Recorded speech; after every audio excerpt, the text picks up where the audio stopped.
September I had to go to Nice for work. But I wanted to retrace Clarisse's steps, the woman who had received this escape plan over 80 years ago, but also to maybe find out more about my grandfather's missing years during World War II. So in this letter that I had just recently received, and it was written October 31st, 1944, it suggests that Clarisse should leave the capital city, Paris, go to Nice, and then via Rome to her final destination, America, Manhattan, and meet with a person named L. Cohen.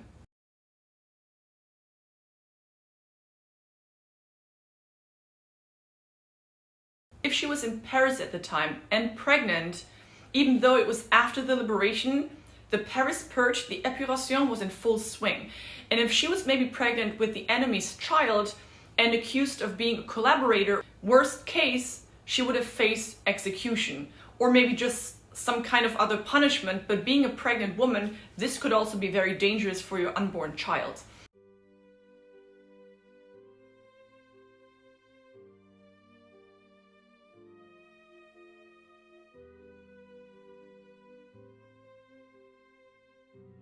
So if she escaped Paris and then went to Nice and then from Nice to Rome and escaped to the United States to start a new life, a new chapter, this would all make sense. So with this kind of background information, my friend who had joined me to help me with the research, we decided to go and explore the Jewish quarter first in Nice. And then we went to the Jewish cemetery, but also explored other churches. And we spoke to locals who had lived there all their lives. Hey guys, I'm in Nice right now, in the old town.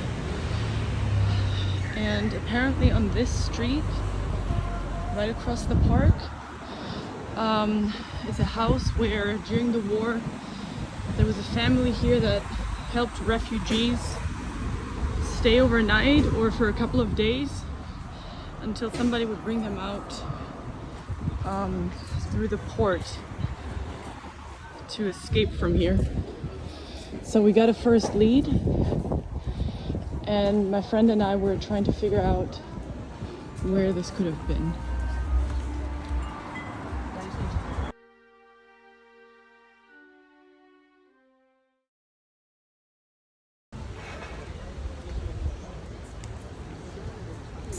But then one day I received a message on my Instagram from a woman who had seen my post, and she said she had something that could possibly help me with my research. So we met her in the old town. Bonjour. Je suis Jennifer. Bonjour Jennifer, Marie, enchantée, c'est Viviane. Comment? Viviane. Oui, Viviane. Intrigued me. They gave me this, but without really an explanation. Okay. What I found odd.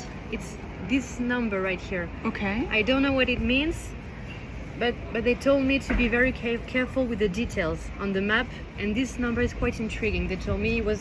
Who told you that? My grandmother. Okay. Okay. When they And you said they had a hotel here. Yes. Okay, interesting. And the hotel was exactly here, or was right it here, somewhere else? in this building. It used to be a hotel. Oh, wow. You can see Okay. L'Aigle d'Or, the name of the hotel, which was kept, and then it became a theater. Oh wow, okay. And according to her family story, this map was left behind by a man who had a German accent and who would come to their grandparents' hotel late at night during the war, sometimes even bringing other people. He used to come here sometimes, very late at night. Sometimes he was coming with people. Okay. They didn't know his story, but they were quite intrigued by it. It was a time where there was a mystery surrounding everything because of the war, of course. Right. And they heard this man with a German accent. Okay. So they told me they had some documents, not very much from this period, but they had this map that was left by this man, and that I have today. We couldn't verify yet that this was definitely my grandfather or if it had anything to do with my grandfather's activities during those years. But what was interesting was that there was a number on this map that Marie showed us, and Marie and her family believed that this was of great importance. They just haven't figured out the meaning of it yet. And that's why she wanted to share it with me, so I can show it to my family, but also my community. But the question still remains, what does this number mean? Was it a code during the war? Is it something that still is important to this day? Interestingly, this number showed up twice again after my stay in Nice. First, it was in the letter that my brother received from WL, but also then it was given to me in Asia. So I still don't know yet what it means, but it was definitely very curious to receive those numbers again.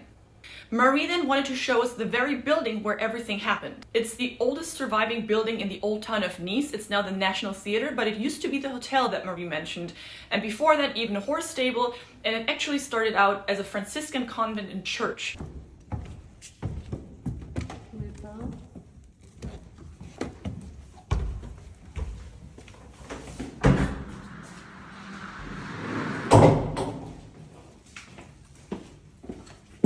Do you want a fun anecdote? Yes.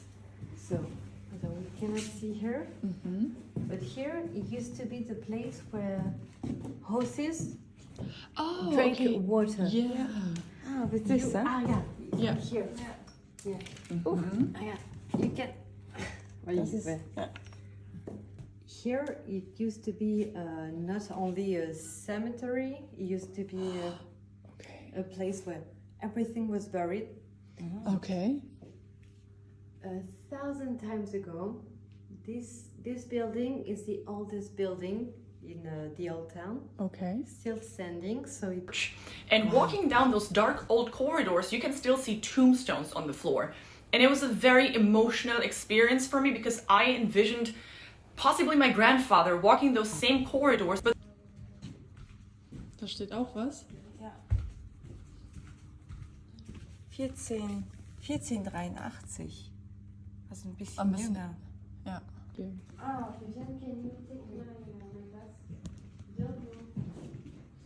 Ach, Vivi, guck mal hier. Vivi? Guck mal. Ja, aber das hier wird wahrscheinlich so ein Grab gewesen sein. Siehst du? Ah ja. Ja. Das war bestimmt ein Grabstein. Ja. Mhm. Wow. Das könnte vielleicht auch von einem Sarg sein, ne? Also der Deckel von einem Sarg. Was meinst du? Ich finde das wirklich unglaublich. Ja, das denke Alors en ich auch. fait, on va allumer la salle.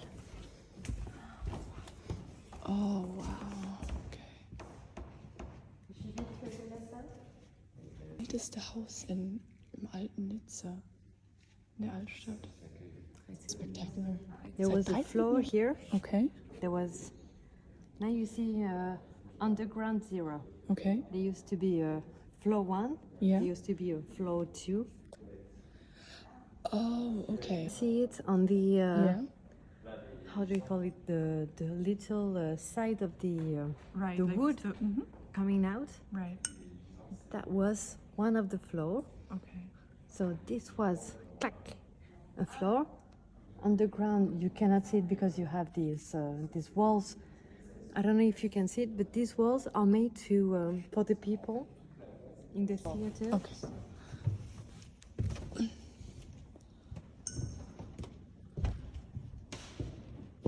So now we are what we call la régie. Now, what is the connection between my grandfather and this woman? My grandfather deserted in 1942, and he was stationed in Marseille. So maybe he left Marseille and went to Nice or somewhere else in the south to be safe, because it was very dangerous and extremely risky for a young German soldier to just desert. If he was caught, it meant death most certainly. So maybe he joined a resistance group or some kind of organization who benefited from his insider knowledge. He was also Erwin Rommel's temporary driver during 1940-1941 in Bordeaux. Erwin Rommel was the leader of the 7th Panzer Division. So he might have had some insider information that helped to sabotage German networks or communication systems. So maybe Clarisse was part of this organization, or maybe he helped her escape as a persecuted Jewish French woman who was pregnant at the time.